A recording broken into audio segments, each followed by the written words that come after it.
we have already discussed the Hall effect. Please watch lecture number 1. It is available in the playlist, right? It is available in the playlist. So we have already discussed Hall effect, right? What is Hall effect? Hall effect is when a current carrying conductor is placed in a transverse magnetic field, then EMF is induced whose direction is perpendicular to both magnetic field and current I, right? So transverse magnetic field means magnetic field which is at 90 degree, right?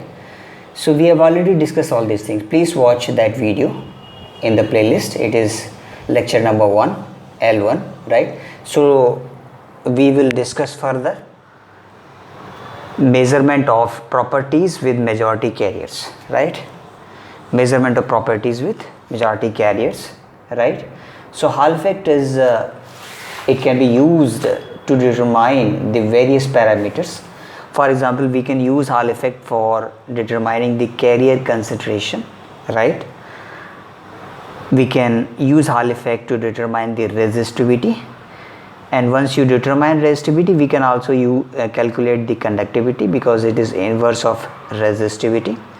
We can also use Hall effect to determine the mobility of charge carriers, right?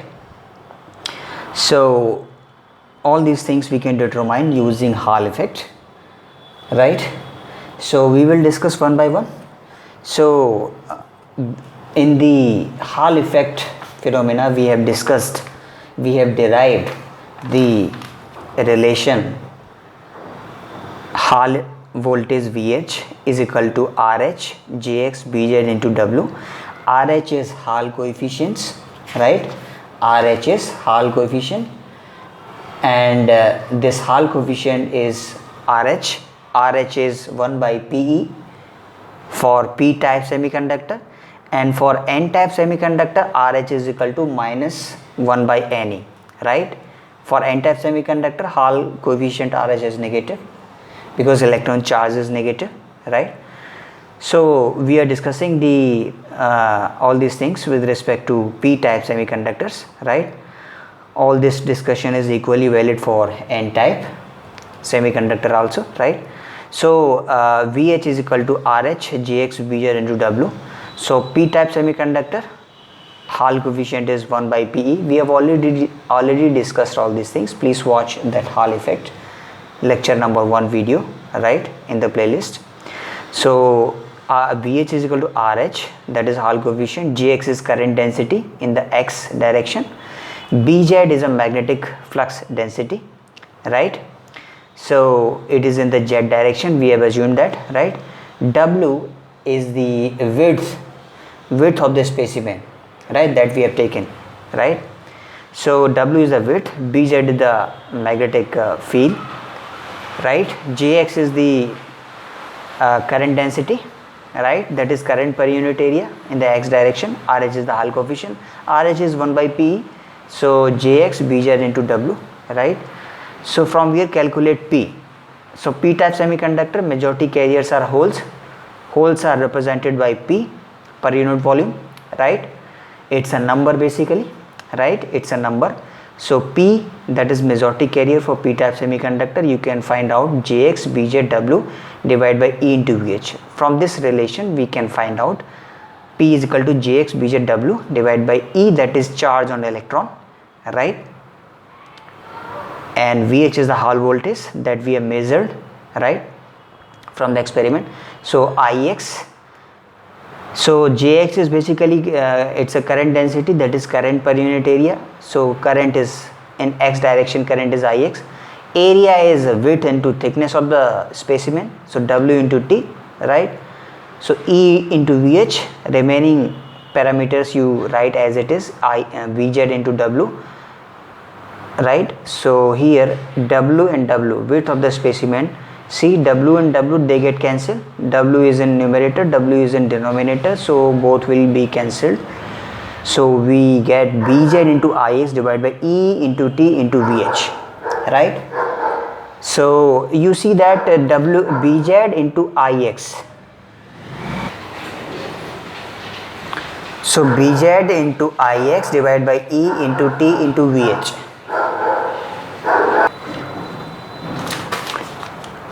So we get this formula, right? That can be used to determine the carrier concentration for p-type semiconductor, right?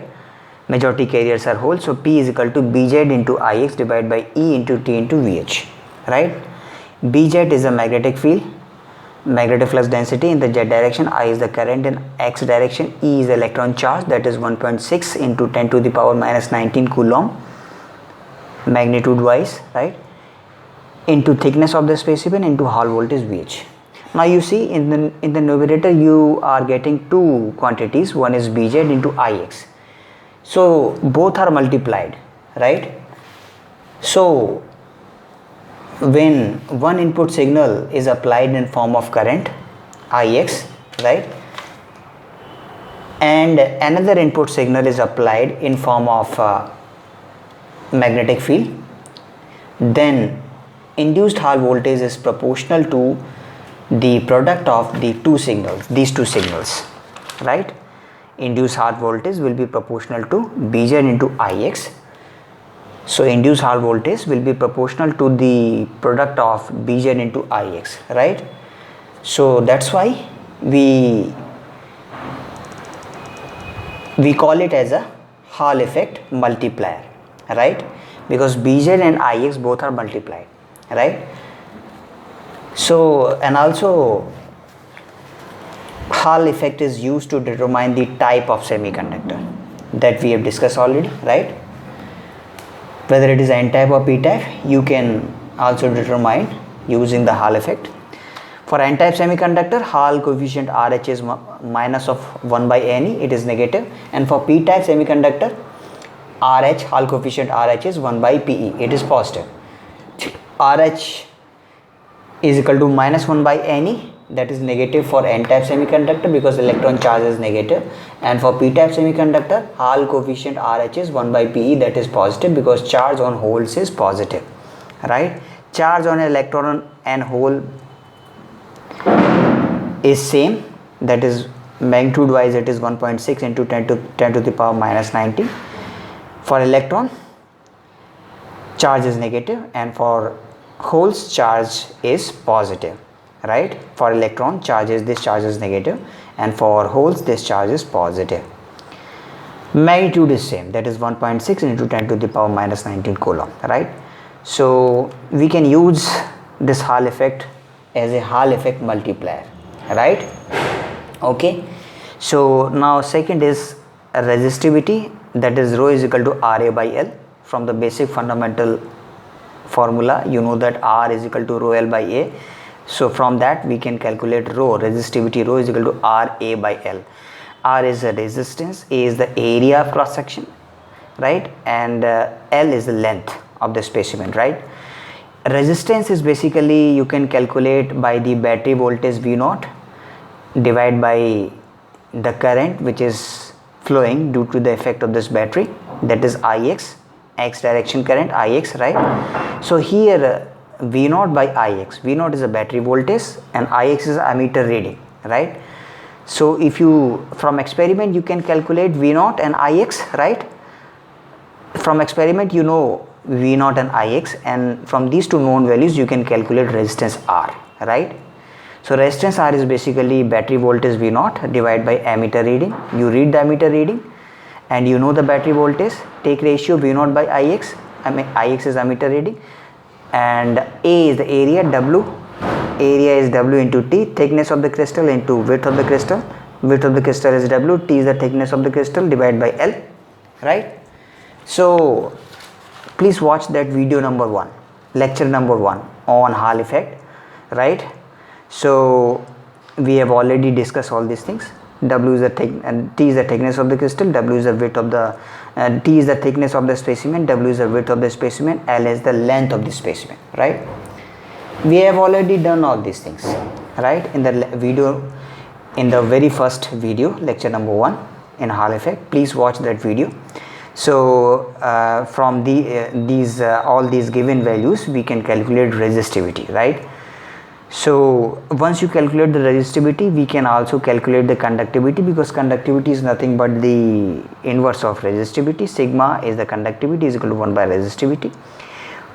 Now fourth is the mobility of charge carriers. Mobility can be, you can find out mobility, right? Mobility of the charge carriers. So like we have discussed, RH, Hall coefficient RH is 1 by PE. It is positive for p-type semiconductor because holes, number of holes per unit volume, that is P, it is P, right? And charge on hole is positive. So that's why Hall coefficient is positive for p-type semiconductor, right? Because charge on hole is positive. Similarly, RH is equal to minus of 1 by Ne, right? For n-type semiconductor. Now n-type semiconductor majority carriers are electrons and electron charge is negative. So that's why Hall coefficient is also negative, right? For p-type semiconductor majority carriers are holes and charge on holes is positive. So that's why Hall coefficient is positive for p-type semiconductor, and Hall coefficient RH is negative for n-type semiconductor because charge on electron is negative. Now from electronic device we have studied that conductivity is equal to charge carriers.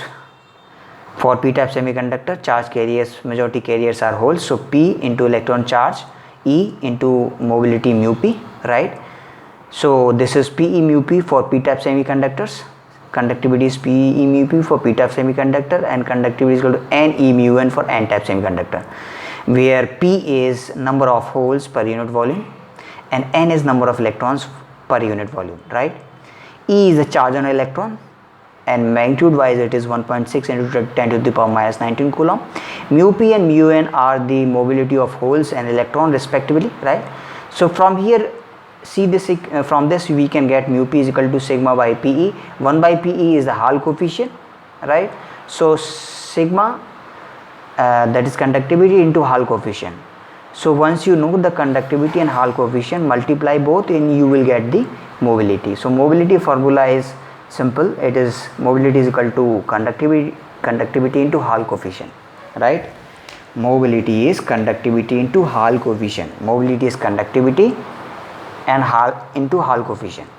So mobility is equal to conductivity into Hall coefficient. That is the formula, right? If you know conductivity, if you know Hall coefficient, just multiply both of them and you will get the mobility. So unit of the Hall coefficient RH, you know that unit of Hall coefficient, it is, you can very easily calculate 1 by PE. P, like I told you, it is the number per unit volume. So P is the majority carriers for p-type semiconductor. So P is number of holes per unit volume. So per centimeter cube, that is a unit of P or N, right? E is the charge on electron, that is in coulomb. So from here you will get centimeter cube by coulomb, that is the unit of RH, Hall coefficient RH. Now one more thing I would like to tell you, that is basically when both type of charge carriers are present, that means when electrons and holes both are present, in that case this is the typical formula to calculate the Hall coefficient RH, that is RH is equal to P mu P square minus N mu N square, right?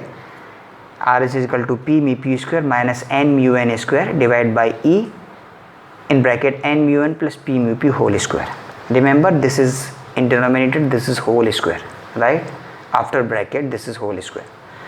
So that's how you can calculate when both RH, when both type of charge carriers, electrons and holes are present, right? Put all the numerical values and you will get the Hall coefficient, right, from this relation. Now for metals, you know that Hall coefficient is 0. Why? Because for metal we have infinite number of electrons, right?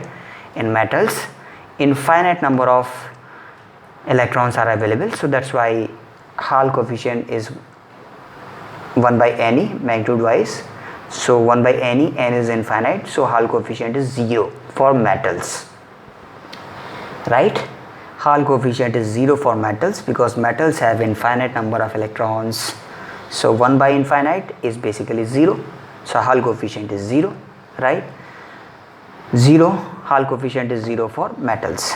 So for holes, Hall coefficient is positive. For electron, Hall coefficient is negative. So all these parameters we can find out. We can find out carrier concentration. From Hall effect, we can find out the Hall effect experiment. From Hall effect experiment, we can find out all these 4 parameters. That means we can find out carrier concentration, we can find out resistivity, we can find out conductivity, and we can also find out mobility of charge carriers.